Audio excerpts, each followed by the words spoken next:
right, it's 12:30. We'll begin our presentation. So good afternoon, everyone, and welcome to the South Texas Regional Family Medicine Grand Rounds. Our educational partner is the South Central Area Health Education Center, and our department's mission statement is inventing a healthier future for families and communities in San Antonio, South Texas, and beyond through excellence in patient-centered care, research, and education. Next slide, please. Thank you in advance for muting your microphone once the presentation begins, being attentive to the presenters and engaged in the session, keeping your cameras on when appropriate, registering for CME credit for each session, and completing and submitting a session evaluation form. Next slide. So again, today at the Family Medicine Grand Rounds for November 1st, 2023, the activity code is 100932221, and to get CME credit through text, you need to text the number, the toll-free number 844-502-1338. Be sure to text attend 100932221. Next slide, please. Here's more information on the CME credit via text system. I'll leave this up for 1 second. And again, the activity code for today, November 1st, 2023, is 100932221. Next slide, please. To get CME transcripts, you can use these steps to access those. We'll leave this up for a moment. Right, next slide, please. The American Academy of Family Physicians members can use this login to claim credit for this activity online at the following link. Next slide, please. And here are the core competencies of the Grand Rounds address. Leave this up for a moment so everyone can read them for a moment. Okay, conflict of interest statement. Dr. Shah has disclosed that he has served as a consultant for Integra Life Sciences, Ergo Medical, Detail, Wound Source, and Medline. He is a developer for the Wound Doctor app. He has also served on the Speaker Bureau for HMP Global and receives royalties from the publication of books by Best Publishing. The relevant financial relationships noted for Dr. Shah have been mitigated. Next slide. I'm going to hand this off to Dr. Nato to present our presenter today. Thank you. So thank you. Dr. Jayesh Shah is an award-winning wound care and hyperbaric physician in active clinical practice. He is trained and certified in wound management, board certified in undersea and hyperbaric medicine, and internal medicine. He is a fellow of undersea and hyperbaric medicine, the American College of Physicians, and the American College of Clinical Wound Specialists. He is a superb educator with extensive speaking experience. He is president of the South Texas Wound Associates, where he provides clinical care services in San Antonio, and he's been doing that for the past 22 years. He is president of Time 02 Healing Concepts, LLC, which provides consulting and education services in wound care and hyperbaric medicine. He's medical director of Wound Healing Center at Northeast Baptist Hospital and Mission Trail Baptist Wound Healing Center in San Antonio. He's past president of the American College of Hyperbaric Medicine, past president of the American Association of Physicians of Indian Origin, past president of the Bexar County Medical Society, current board of trustees member of the Texas Medical Association, current American Medical Association delegate from Texas, current board member and regional director of the International Skin Tear Advisory Panel. He has published Wound Care Certification Study Guide with 3 editions in 2011, 2016, and 2021. He has published a textbook of chronic wound care, an evidence-based approach to diagnosis and treatment, and created Wound Doctor app, a free comprehensive wound care resource tool for physicians, nurses, and physical therapists for iPhone, Android, and iPad. He has authored over 40 chapters on wound topics in 4 books and 30+ scientific articles in wound care and hyperbaric medicine. So he's taking a break from that very busy schedule to talk to us for a few minutes about wound care. So we really appreciate you coming today. Floor is yours. Thank you, Dr. Nadeau, and thank you for that kind introduction. what I'm going to do is just really talk about some of the difficult atypical ulcers that you see as a family practice doctors. I'm sure you're going to see many of those, and you will have to diagnose them because a lot of the wounds that a patient gets is associated with a systemic disease. So, we call ulcer as a symptom. And we as a family practice doctors or internal medicine doctors have to figure it out really what the disease is. So really think about when you see an ulcer that it's just one of the symptoms. And that's what we're going to try to do as we talk about all these different atypical ulcers. So again, our goal is to really understand an approach when you come across some difficult ulcer that you see in your practice, and really look at all the clues and come up with a diagnosis and really understand a role of wound biopsy. So that's kind of what we will do. So we'll learn about all the different kinds of ulcers, and then we'll get some tidbits on management and how to diagnose them. So that's what we'll try to do in next 45 minutes. So again, in my experience, the most ulcers or wound, they should heal if you do a good standard wound management.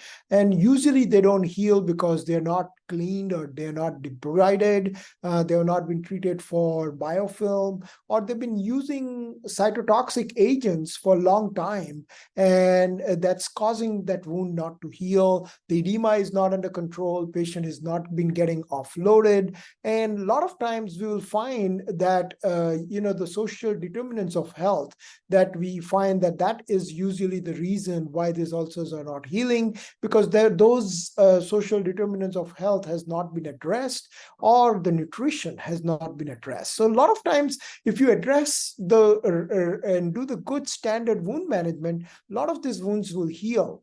But there will be situation like this where you will feel like, I have this patient who eats whatever he wants, drinks, smokes, and he's still getting better. And you feel like, I need to do an autopsy to find out, what's really keeping this patient alive. But in most situations, you will find that, some wounds are going to be refractory to healing in spite of seemingly appropriate management. And in those cases, you'll realize that failure to heal is either result of misdiagnosis or you're dealing with an unusual wound.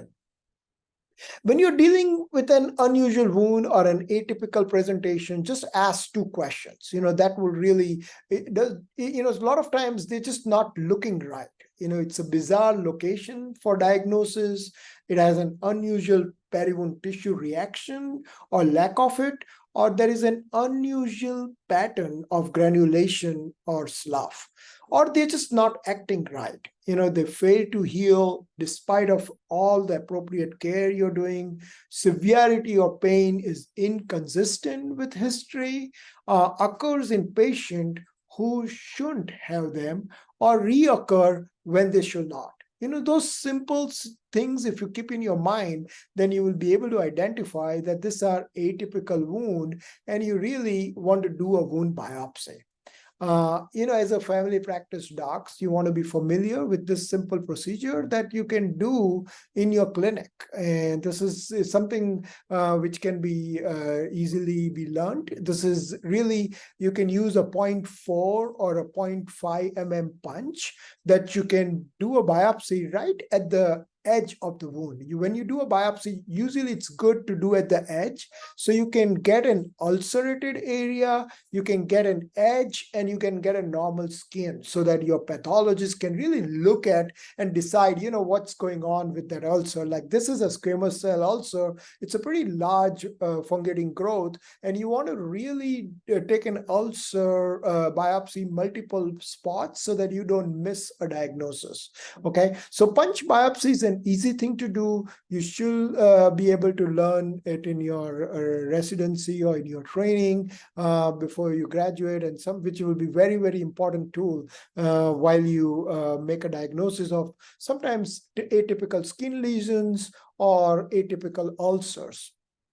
And so what we're going to do is divide this whole group of atypical ulcers into certain groups so that there is method in madness and you understand each group and understand all the different kinds of ulcers that you will come across.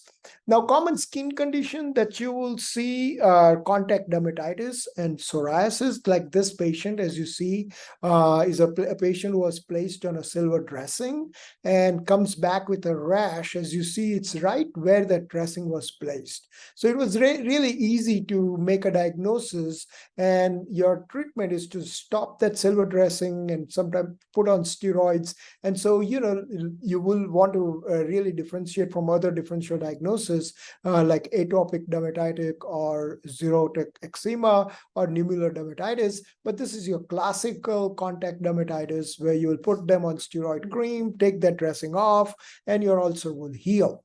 Psoriasis is another common condition that you will see, usually silvery plaque-like lesions. You will see mainly in the extensor surfaces around the elbows, around the abdomen, and this is a pretty extensive psoriasis. But a lot of times we will have patients who will have extensive psoriasis, they will come with wounds, so you want to be able to diagnose that. Now, another common skin condition that you will see is, hidradenitis suppurativa.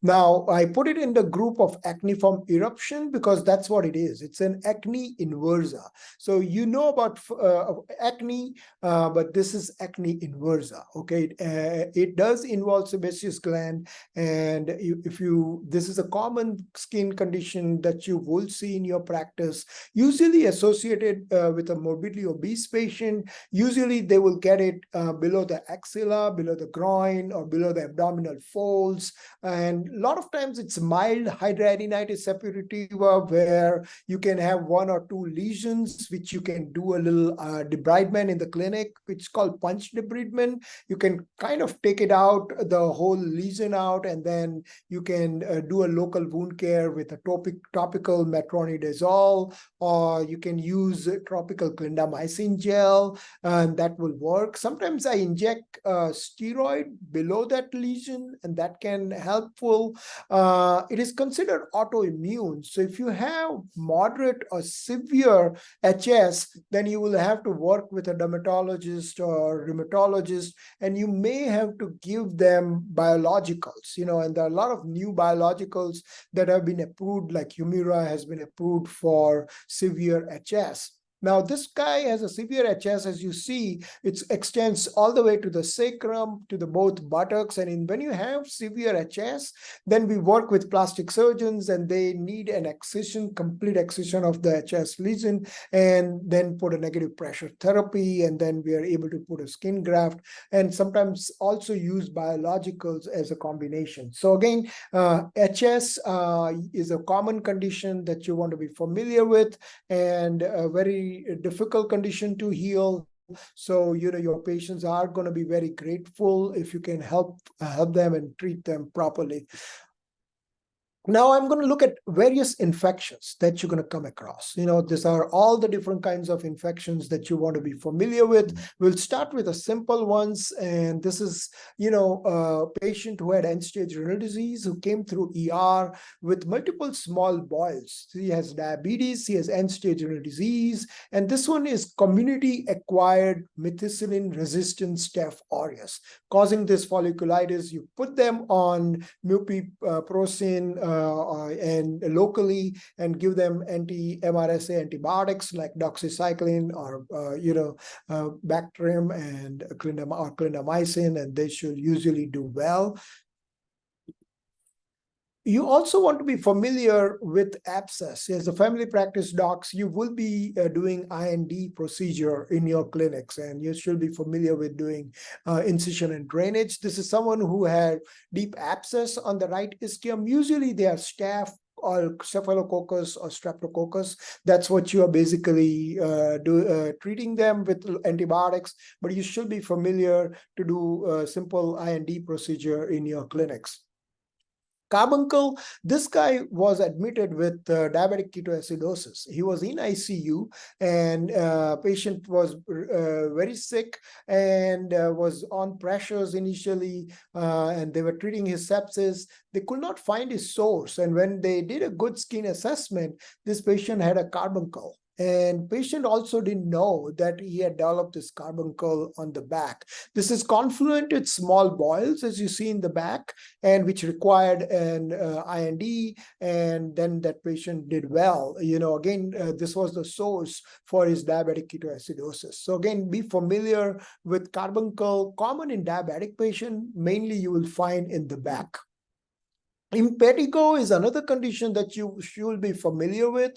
It's mainly streptococcal infection, and usually penicillin antibiotics will work on it. You'll see this patient is a young patient who came with impetigo, has a lot of these lesions, as you see on the forearm. It's already in the palm, and it's all over his body, and it got better with antipenicillin antibiotics. As you see, this is a common thing that you will see in a patient who has venous insufficiency or chronic lymphedema. Those patients will have a dry skin, they will scratch, and they will develop cellulitis. So when you think about cellulitis, think about streptococcal or staphylococcal. Those are the common skin organism which is going to cause cellulitis, and you basically give them antibiotics, and these patients will do well. Usually, I will also do compression bandages when they have venous edema, but first treat the cellulitis. But I wanted you to be familiar with cellulitis. This guy was scratching on it, as you see, multiple scratch mark, and then developing redness and swelling.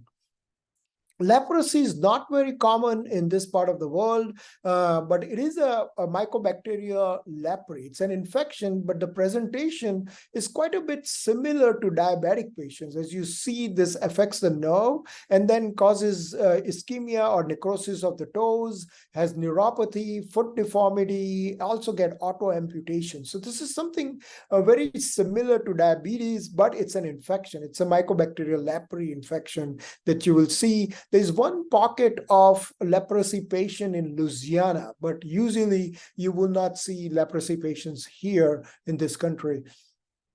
But you will see quite a bit of tinea infection. And I want you to be familiar with a lot of tinea infection. This is onychomycosis, tinea infection of the nails. You need to be familiar with that as a family practice doc. So you're going to see quite a bit of that. Tinea pedis, that is infection between the toes that you will see. This is another patient with tinea pedis on the palmar aspect of the foot.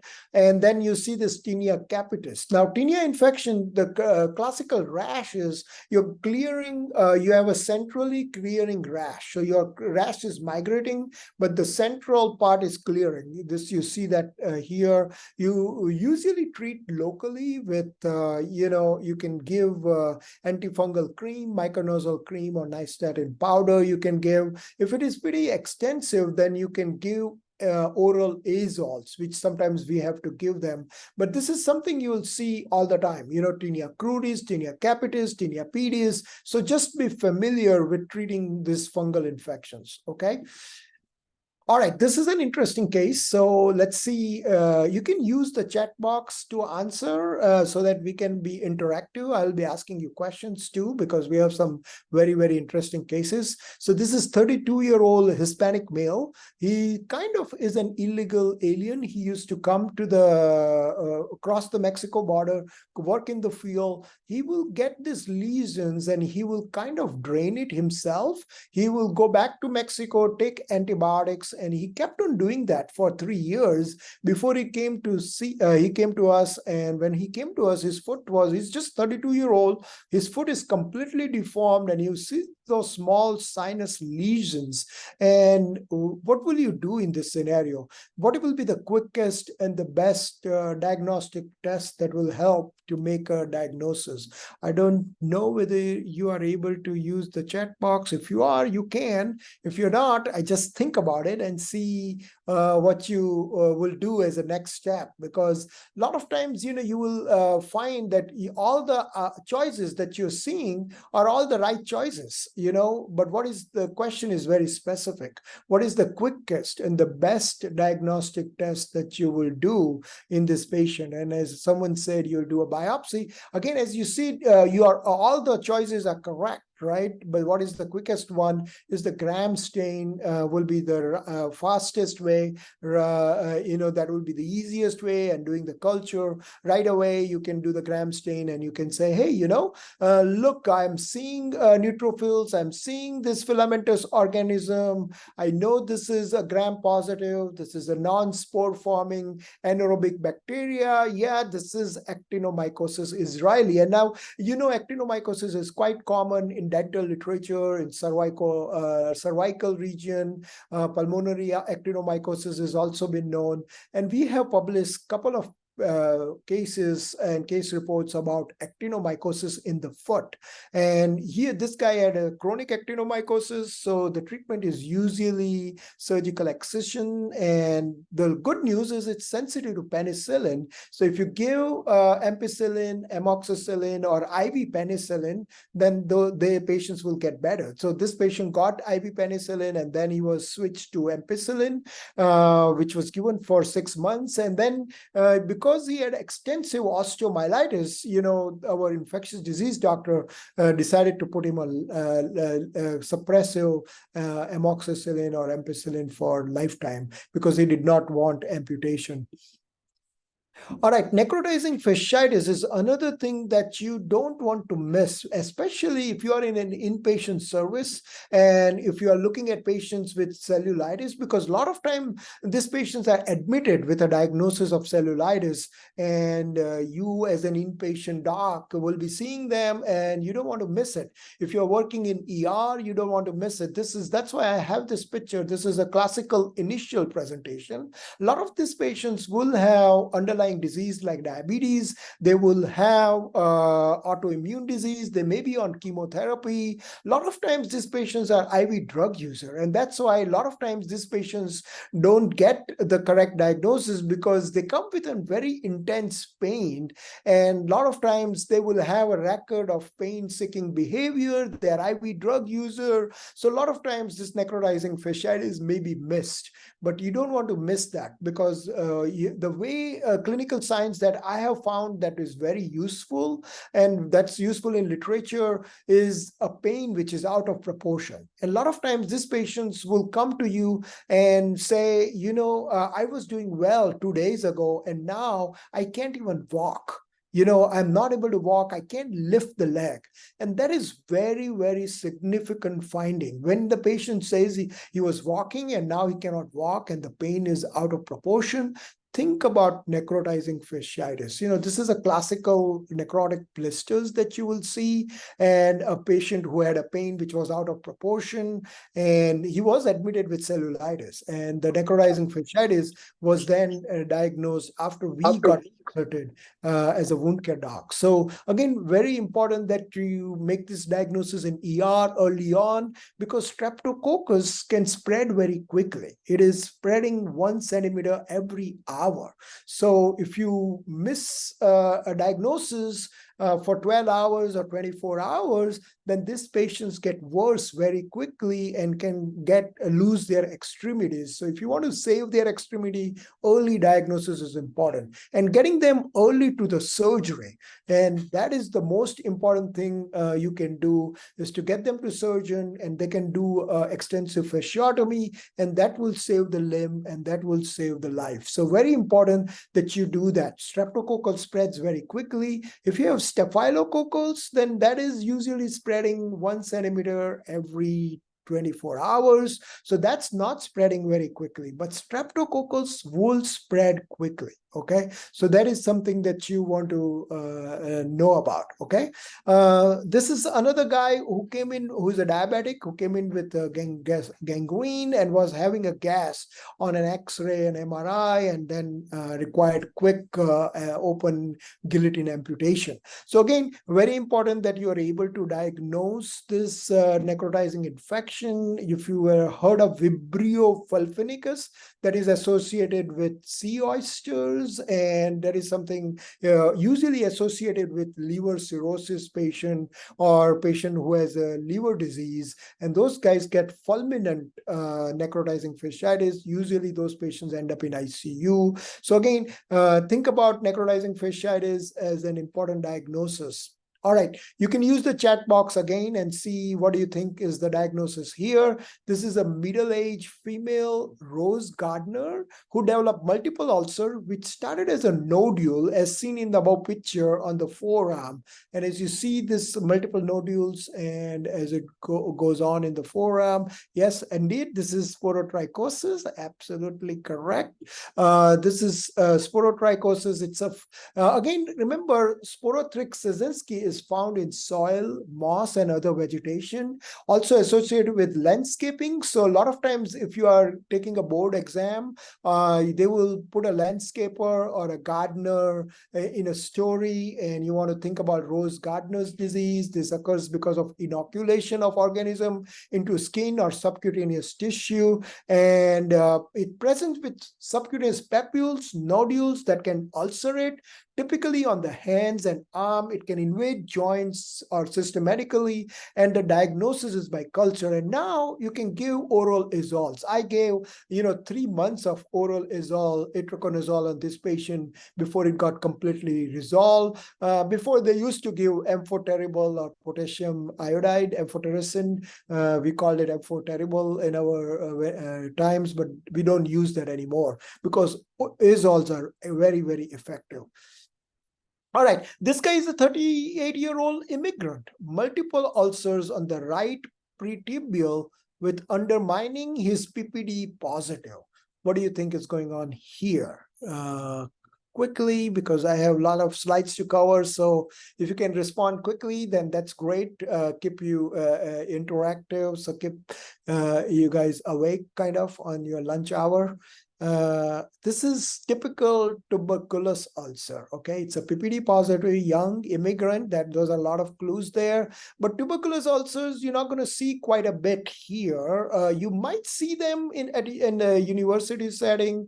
A lot of patients do get from internationally. So you definitely want to be familiar with it. Underpine ulcers, typical mycobacterial skin lesions are in scrophulodderma or miliary skin lesions.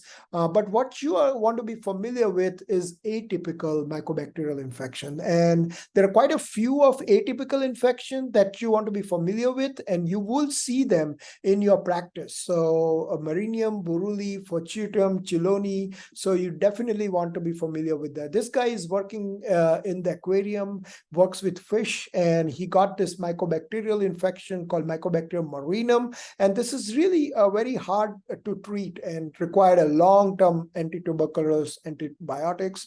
And this guy is in Africa and has Mycobacterium buruli. That's where this is very common. This is all the way up to subcutaneous tissue, pretty extensive ulceration, again treated with antituberculous antibiotics. But this is the common scenario that you want to be familiar with. This is something that you will see in your boards, you will see clinically in your clinics or in the hospitals. This is 32-year-old woman who is evaluated, 5-day history of nodules over her lower extremity. This happened after she visited a local spa that uses whirlpool foot bath.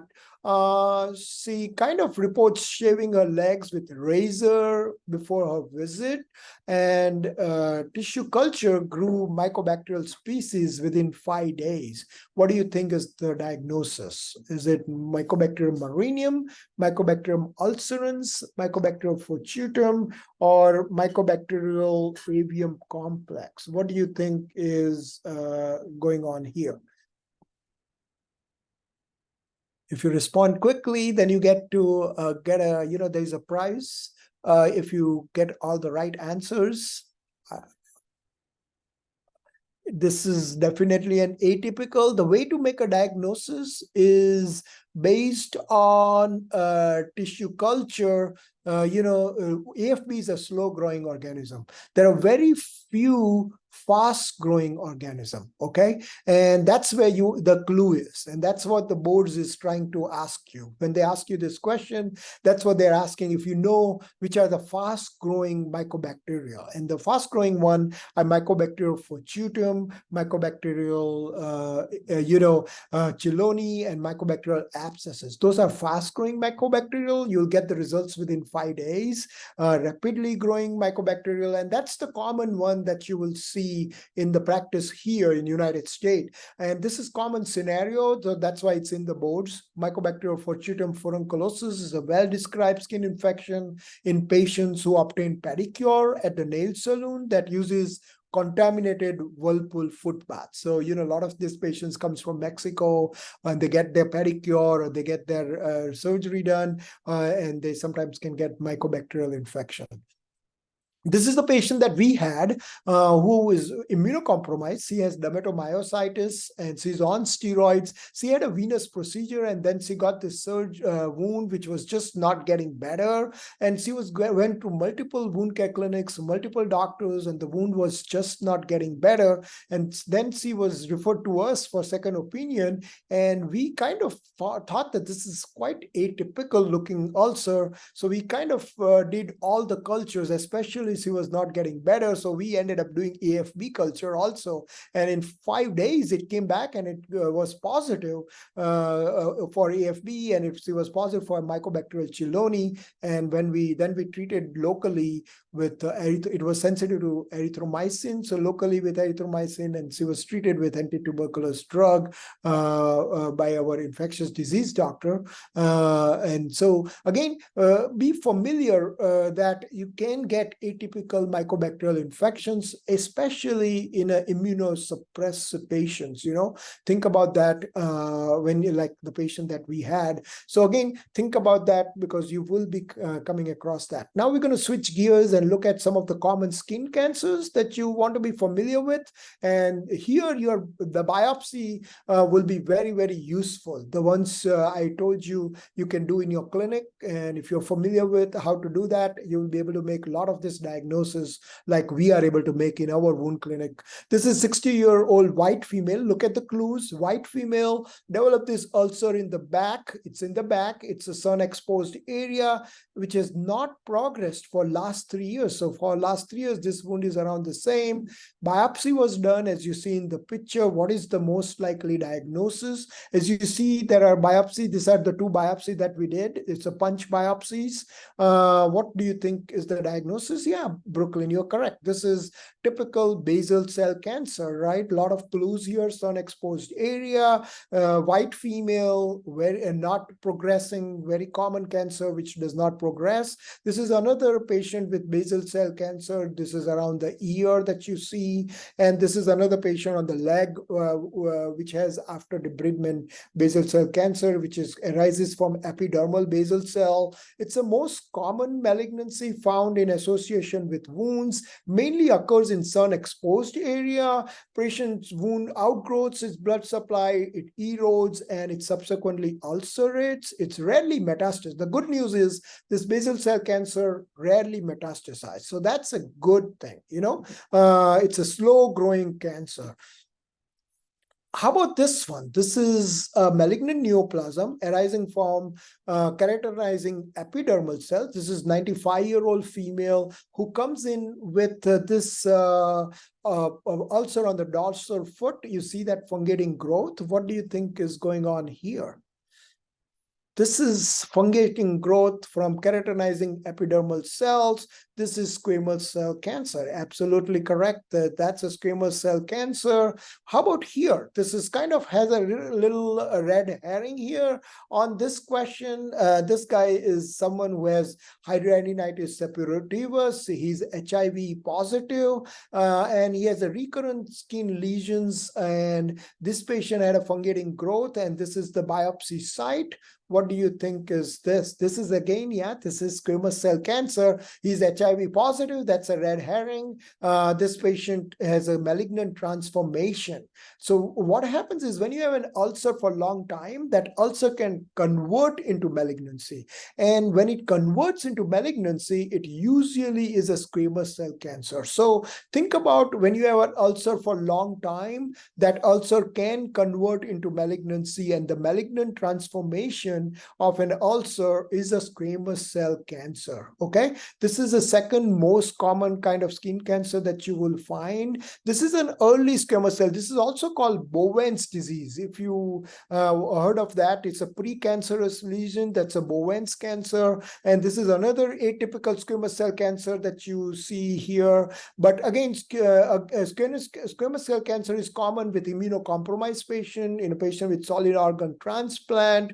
Again, it's a malignant neoplasm of keratinizing epidermal cells. It metastasizes and it grows rapidly. Now, Marjolin was the first one who diagnosed that a lot of these chronic burn patients, they were converting into malignancy. And that's when he was also, he called it Marjolin ulcer. Okay, so again, something to be familiar with. But this one is again a hard one. 32-year-old male who is a diabetic. He's Hispanic. He's not of Mediterranean descent. He comes with these lesions on the dorsal aspect of the foot. Oh, I gave you the diagnosis because I changed the slide. You see small lesions right there, plaque-like and ulcerated lesions. This is Kaposi sarcoma, and this is an unusual presentation, so we published this in literature. And as you see, this one was not associated with HIV. This was associated with herpes simplex virus.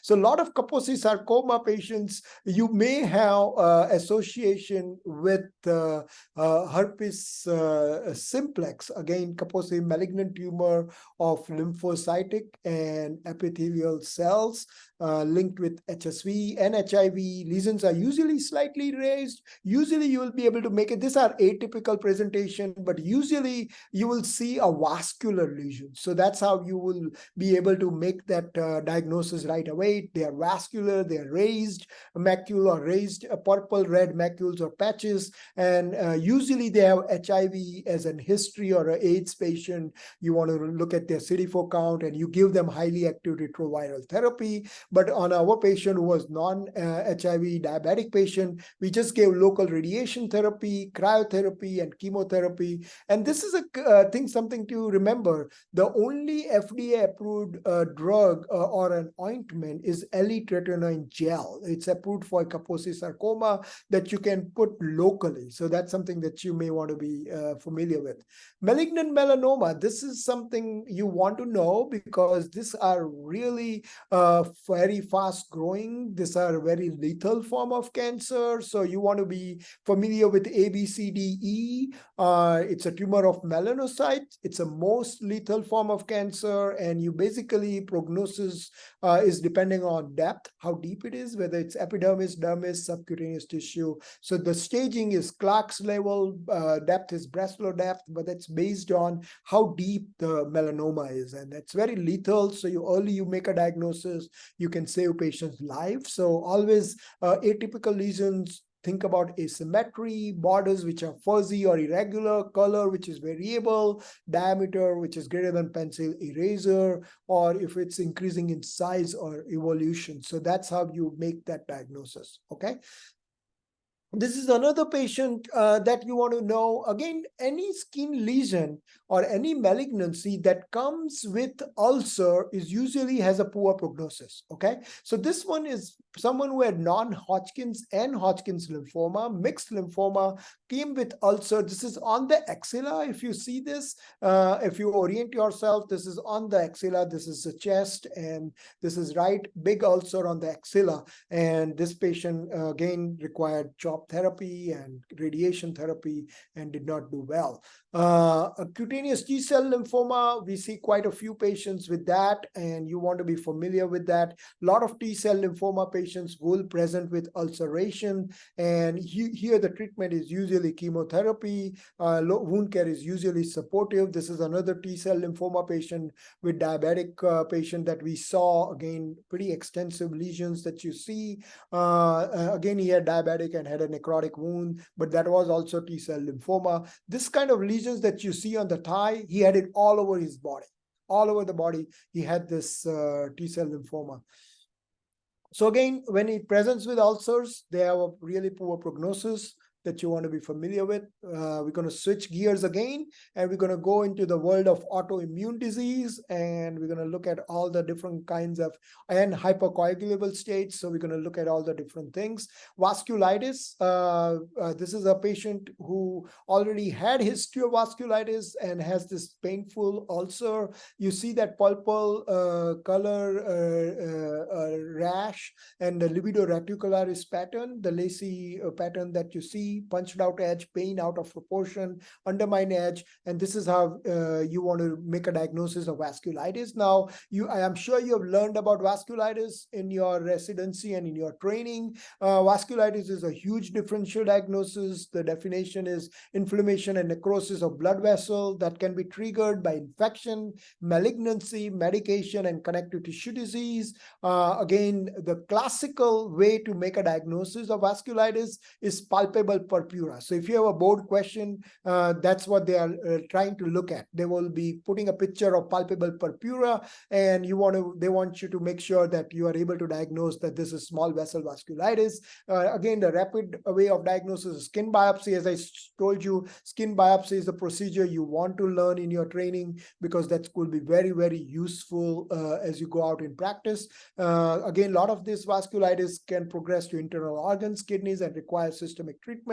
Workup is huge. Rheumatologic workup, serum protein electrophoresis, cryoglobulin, infectious workup.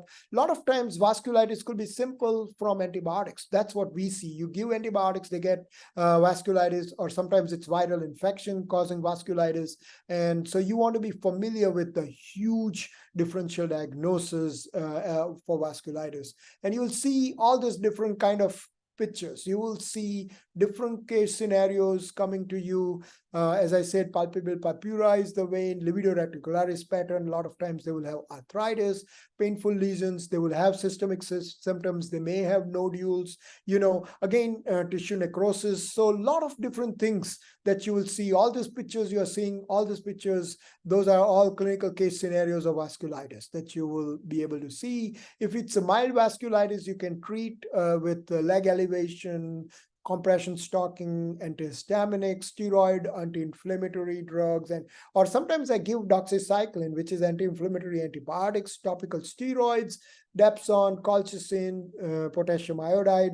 But if it's severe vasculitis, then you'll need your help with rheumatologist and or dermatologist, and you may need biological, cyclophosphomides, methotrexate, a lot of different things that you can do when they have severe vasculitis. All right, this is again another quiz. 42-year-old patient with ulcerative colitis presents with painful wound. Biopsy is positive for pyoderma gangrenosum. Patients with pyoderma gangrenosum gets worse with debridement. What is this sign called? Is it Homan sign, Nikolsky sign, pathergy, or patch testing sign? What is it? What is it called?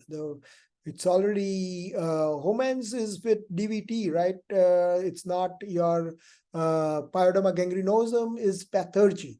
Pathergy is the pain, the pain, any trauma, any kind of surgery, any trauma will make the wound worse or make your lesions worse.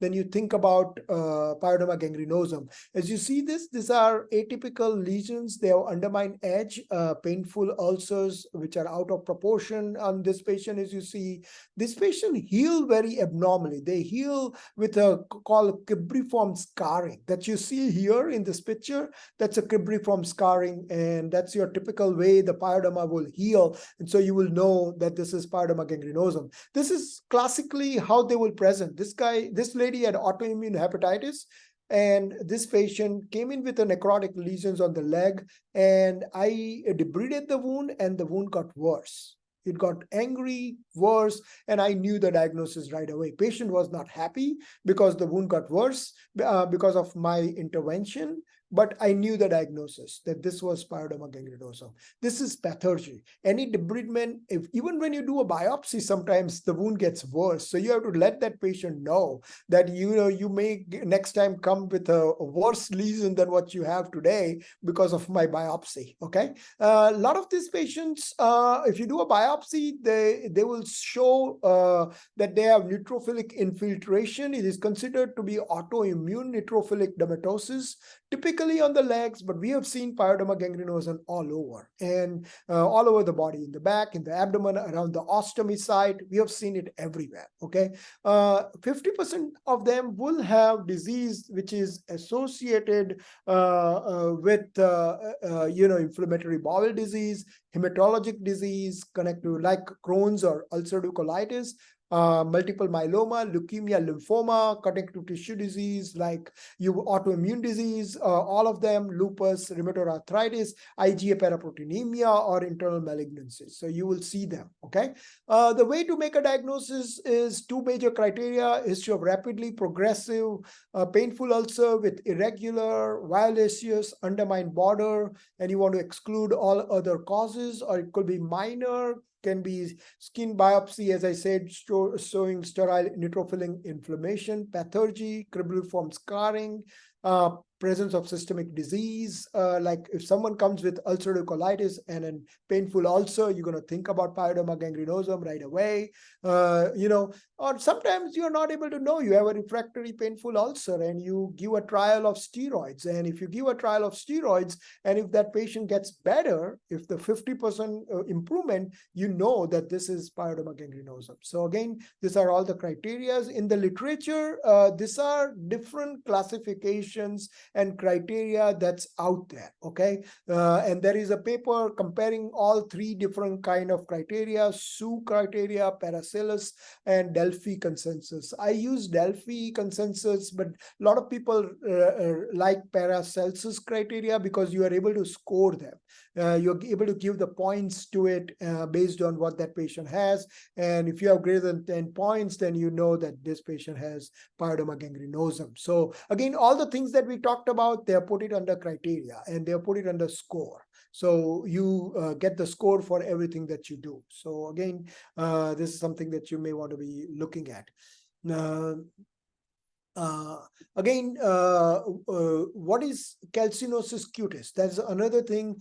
There's a question about switch syndrome. I'll address that at the end. I have a few slides to finish. Again, calcinosis cutis is another thing that you will see and you want to be familiar with. And basically, it's a calcium deposits in the skin, muscle, tendon, connective tissue, and subcutaneous tissue. They have it now. If you really look at it on the up to date and on the literature, they have all these 5 conditions put together. In my clinical experience, calciphylaxis is kind of different than calcinosis cutis. So I kind of put it as a different category. But again, think about dystrophic calcification is the most common thing that you will see in your practice, where you will see calcification in the subcutaneous tissue, muscle, or bone. And those are the ones which are associated with dermatomyositis, or it is associated with paniculitis or systemic sclerosis. And this is a common one that you will see. Sometimes you'll see metastatic cutaneous calcinosis in a chronic renal failure patient. Now, this is hard to differentiate from calciphylaxis. Okay, the only way to differentiate is metastatic calcification. On biopsy, you will have calcification in subcutaneous tissue, while in calciphylaxis, you will have biopsy will have calcification in arterioles and venules, or that's where you will see most of your calcification in arterioles or capillaries. Okay, and otherwise those are two similar conditions that you will see. Idiopathic cutaneous calcinosis and iatrogenic is also something that you will see. And you can also classify based on calcinosis circumscripta or calcinosis universalis. A lot of times you'll have scleroderma patient that will come with cutaneous calcinosis. And sometimes you'll have patients who has this 45-year-old female with cutaneous calcinosis, Raynaud's phenomena, esophageodactyly, sclerodactyly, and telangiectasia, and has this painful phi ulcer. This is a Kress syndrome, which is something that you will see, painful ulcer associated with scleroderma. Here, there is a lot of proliferation of fibroblasts, excessive collagen proteins, and 35% of scleroderma patients will get ulcers, okay? So that is something very common that you will see. I have scleroderma patients in my practice quite a bit.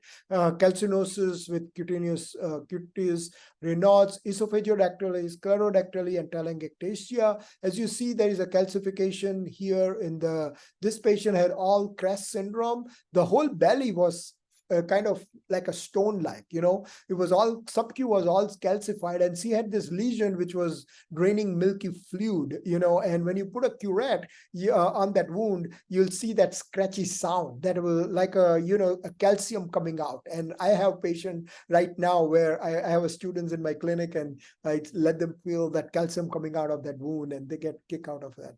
But again, think about calcinosis cutis, not that uncommon condition that you'll see. This is someone who had a radiation history, and see this video where I'm taking that calcium out. You see that calcium on that video. This is a radiation patient, breast cancer patient. And muscle.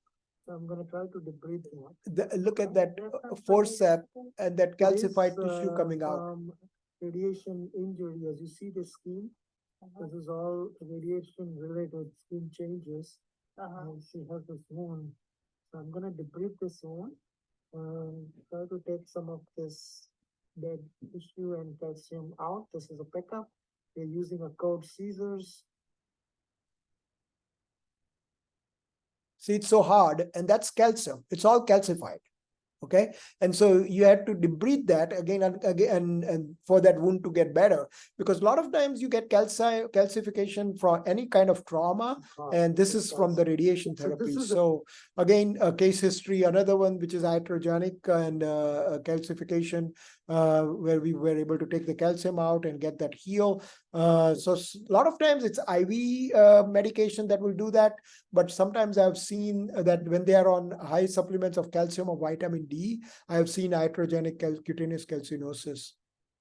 So this is someone who has calciphylaxis in an end-stage renal patient, diabetic patient, or who has on hemodialysis, and they kind of get a painful lesions. Again, this is, I'm already giving you an answer because the time, I don't have much time. So I'm going to move on with my slides. And this calciphylaxis, where you have biopsy, you will find calcification in the arterioles or capillaries.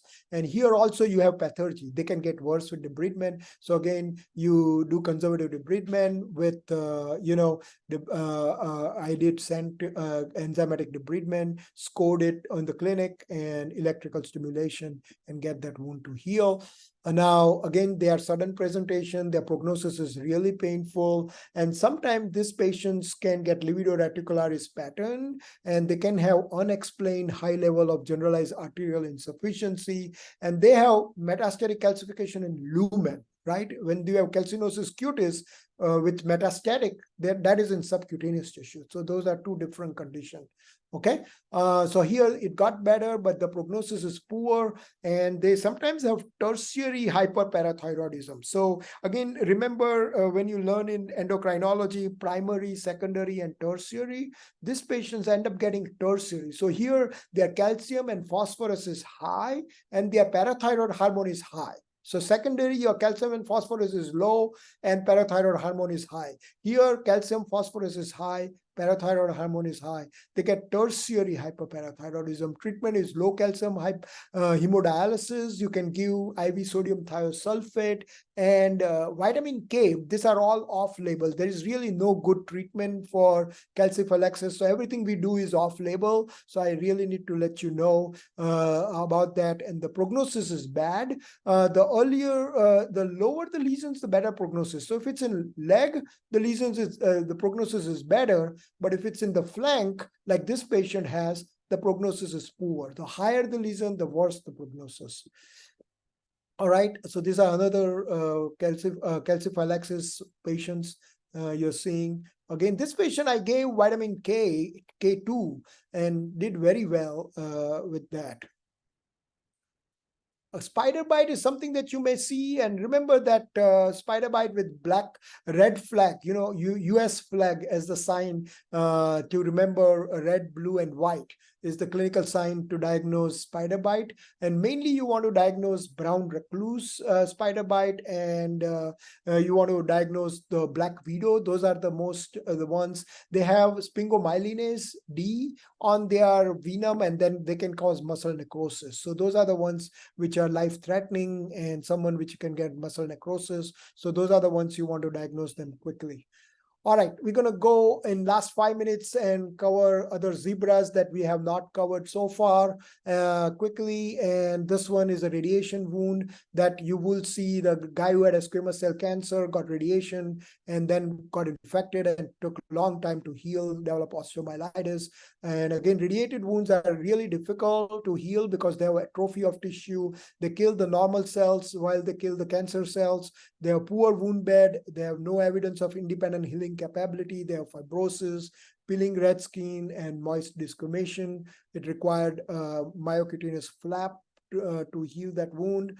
Again, necrobiosis lipidochodiabeticorum is not that uncommon that you may see, because these are mainly morbidly obese patient, diabetic patient who has family history of diabetes. They will have this, atypical lesions, undermine wound, which are asymmetric. Okay, it's a reddish brown lesions, and usually treatment is you inject steroids below the lesions. That's what you do, and the diagnosis is by biopsy. Pemphigus you want to be familiar with. Again, it's something that you will be seeing. The severe one is pemphigus vulgaris. That is the one which is severe most, that you don't want to miss the diagnosis. It's the diffuse blistering skin disease, which you will see blisters all over the skin and in the mucosa. You will see it in the mouth and again, it's an autoimmune disease, and the diagnosis is mainly by doing immunofixation staining. So when you do immunofixation staining, you see IgG autoantibodies against the cell surface of intraepidermal keratinocytes. So that's what you are basically seeing in this patient. So again, this is very easy diagnosis if you do a skin biopsy and do immunofixation staining. This is pemphigus foliaceus. That is something that we have seen. I have one patient with that right now who also has an ulcer. So you want to be familiar with this. And then this one is a paraneoplastic pemphigus that you see.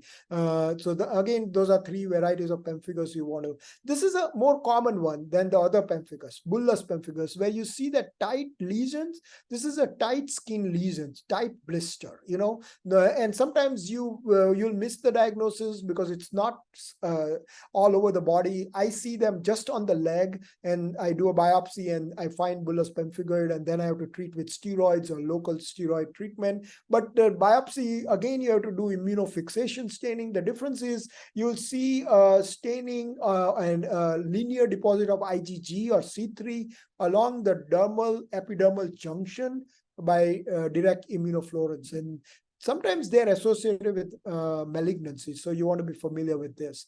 Cryoglobulinemia, huge list of conditions and things that you need to know about. This is a rare picture that you have, but who is associated with liver disease. They had hepatomegaly, but again, they will have local type 1, type 2, and type 3. I don't have time to go over all of them, but again, that's something that you want to be familiar with. Coumadin necrosis, not very common. When you do Coumadin without heparin window, then if they have protein C or S deficiencies, sometimes they can get thrombosis, hypercoagulable state, and end up getting Coumadin necrosis. So again, think about association with protein C and protein S deficiency. Again, lipodermatosclerosis, that's more common in venous patients, where as it progresses, sometimes they can get acute lipodermatosclerosis. You want to differentiate them from cellulitis, because here the white count is normal. They will have redness and swelling, but there is no fever, and white count is normal. And you treat this with anti-inflammatory and Unaboots.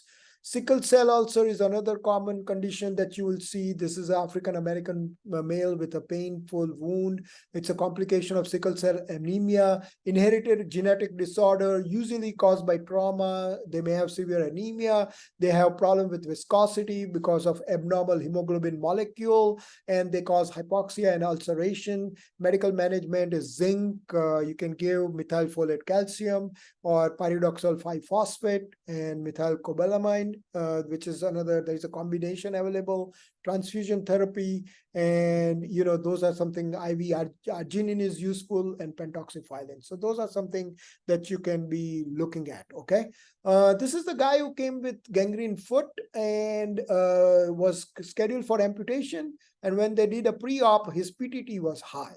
And this guy was not corrected with 1:1 mixing study. And then we found that this guy has a lupus and he has antiphospholipid syndrome. So that is something also you want to be familiar with.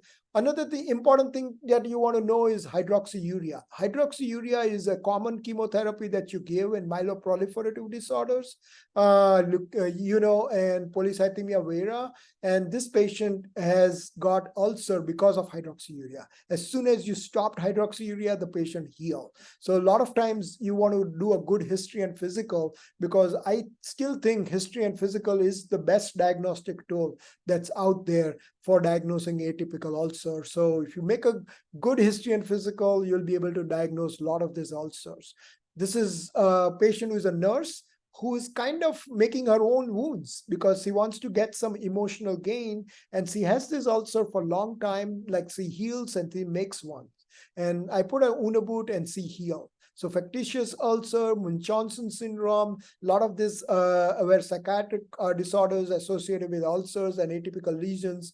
And you want to basically get a psychiatrist because they have unexplained urge to harm themselves. All right, so in summary, appropriate wound management starts with correct wound diagnosis, have systemic approach. Most atypical wounds can be correctly diagnosed with good history and physical. I still think history and physical is the best diagnostic tool out there. When in doubt, do a biopsy. Is a simple procedure. And this is a team sport. You need other consultants to help you with diagnosis. So again, look at that. Again, thank you for that. And there was a question on switch syndrome. Now, switch syndrome is febrile neutrophilic dermatosis. So in pyoderma gangrenosum, it's a neutrophilic infiltrate. So that's where a differential diagnosis is. But here you have fever, you have leukocytosis, and that's what you are basically looking at. And it's an acute febrile neutrophilic dermatosis when you think about switch syndrome, while pyoderma gangrenosum is an ulcer. That's what you are basically looking at. So again, that's something to cover, but thank you for listening to me. Hopefully I gave you some brief overview about different things that you will see in your practice. And if you have any questions, I can put my cell number on the chat box and my email, so you can always call me. But I know you have to go back to your clinicals, and I have to go back to my patients. So thank you for listening to me. Thank you very much. Very informative. I really appreciate that. Yeah, we've got another meeting to get to, and it sounds like you've got to get going too. So I really appreciate your supporting our grand rounds. Thank you so much. I appreciate that.